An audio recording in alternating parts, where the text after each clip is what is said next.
Assalamu alaikum wa rahmatullahi ta'ala wa barakatuh. Alors, ceci sera la première présentation dans le deuxième chapitre et nous allons voir les principes de base avant de passer aux visualisations. Alors, avant de plonger dans les techniques et les outils de visualisation et les différents logiciels et techniques, il est important de souligner un principe fondamental, ce qui est la donnée. Alors, la qualité de la visualisation dépend très fortement sur la qualité des données et notre compréhension de ces types de données. Alors, pour créer une visualisation efficace et fiable, il est important d'avoir des données qui répondent à certains critères et que nous comprenons ces critères pour pouvoir les manipuler. Alors, ces données doivent être bien définies, c'est-à-dire que chaque élément doit avoir une signification claire et univoque. Elles doivent être correctes, exemptes d'erreurs et d'incohérences. C'est-à-dire que nous ne devons pas avoir deux informations, deux données contradictoires dans notre base de données ou bien de notre source de données. Elles doivent aussi être précises, c'est-à-dire qu'on ne doit pas avoir des valeurs approximatives. Elles doivent être fidèles à la réalité et elles doivent être aussi représentative, c'est-à-dire elle doit représenter quelque chose dans la réalité. Enfin, elles doivent être bien structurées, organisées de manière logique pour faciliter leur traitement et leur analyse.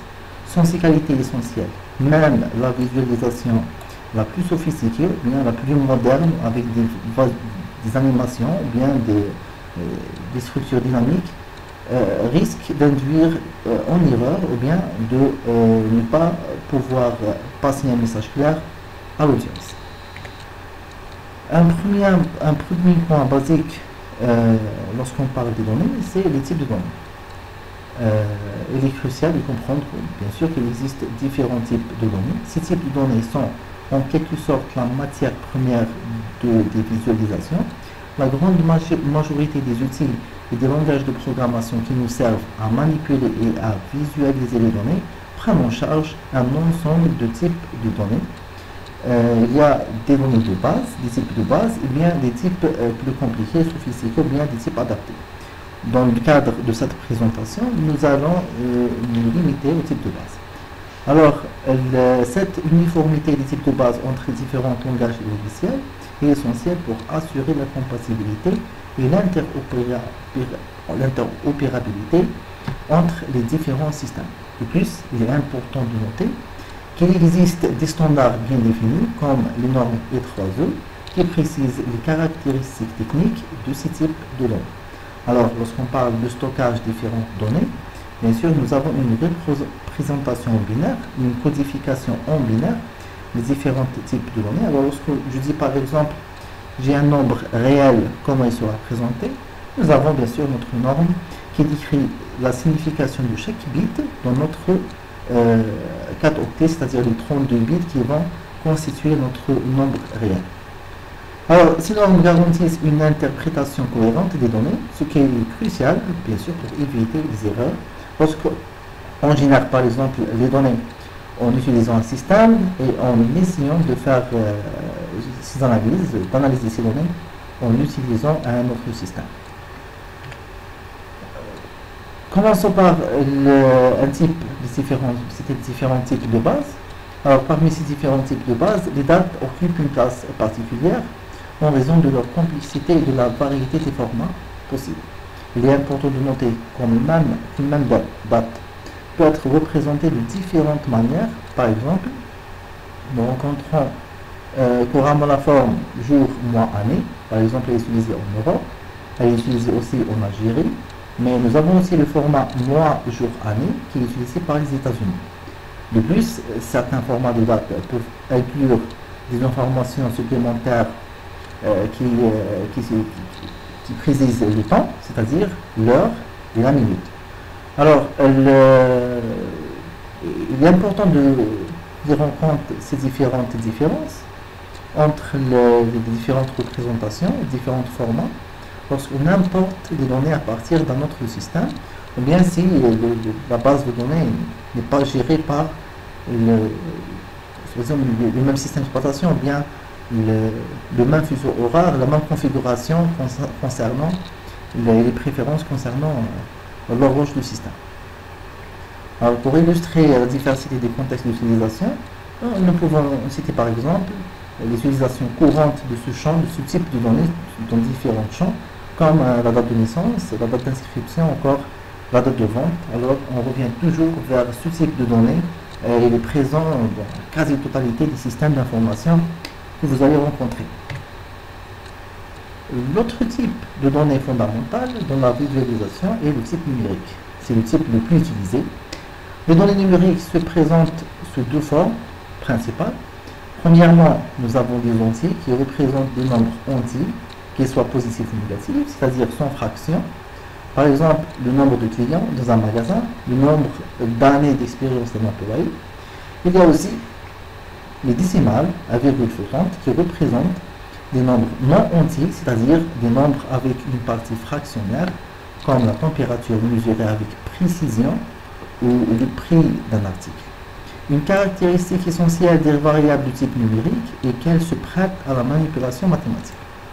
C'est-à-dire sans transformation, sans projection, sans modification particulière, les données numériques sont déjà prêtes et peuvent directement être sujets de traitement, bien d'analyse statistique et mathématique.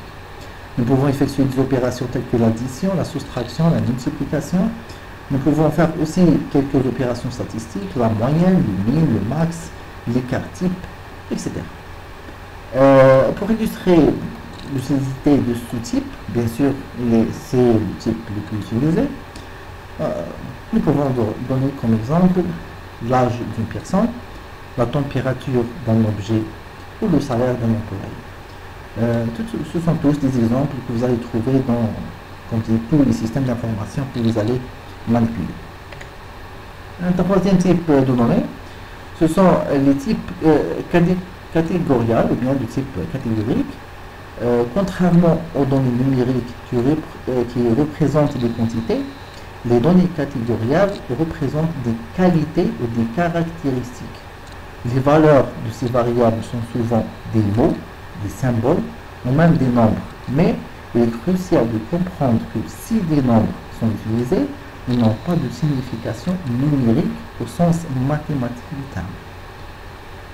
Alors, en d'autres termes, les variables catégorielles servent à diviser les données en différents groupes ou catégories, comme leur nom l'indique, et elles ne permettent pas de classer les observations en fonction de certaines propriétés. C'est-à-dire, on ne peut pas, par exemple, ordonner suivant les données catégoriques. La plupart du temps, on ne peut pas proposer un ordre suivant les données catégoriques.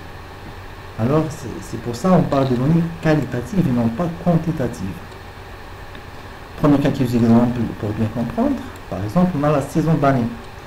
C'est une chaîne de caractères, ou bien elle va être une chaîne de caractères qui va prendre l'une des quatre valeurs, hiver, printemps, été et automne. On ne peut pas classifier, par exemple, ou bien ordonner, c'est proposer un ordre entre ces éléments. On ne peut pas faire des comparaisons, on ne peut pas traiter directement ces valeurs, ou bien de faire des statistiques sur ça. Alors, on a aussi par exemple la météo, le temps est clair, nuageux, orageux, etc.